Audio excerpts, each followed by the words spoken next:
Un avertissement de l'ancien président russe Dimitri Medvedev a cristallisé les craintes parmi les États du Golfe que la réouverture du détroit d'Ormuz pourrait être le maximum que les discussions Iran-États-Unis puissent atteindre, échouant à réduire les tensions plus larges qu'ils considèrent comme vitales. Les responsables et les analystes s'attendent à ce que le prochain cycle de négociations se concentre de plus en plus non pas sur les missiles, mais sur les limites de l'enrichissement de l'uranium et sur la manière de gérer l'influence de l'Iran sur Hormuz, la voie de transport de pétrole la plus critique au monde.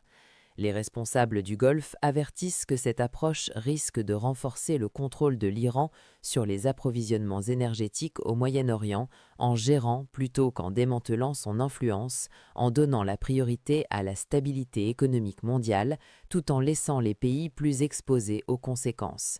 Des sources des pays du Golfe disent que la diplomatie États-Unis-Iran est maintenant moins concentrée sur l'interruption du programme de missiles de l'Iran et davantage sur les niveaux d'enrichissement, et l'influence de Téhéran sur Hormuz est tacitement acceptée. Bien que les négociations restent bloquées sur l'enrichissement, avec l'Iran refusant à la fois l'enrichissement zéro et les demandes d'envoyer ses réserves à l'étranger, les responsables du Golfe disent que le simple changement de priorité est préoccupant.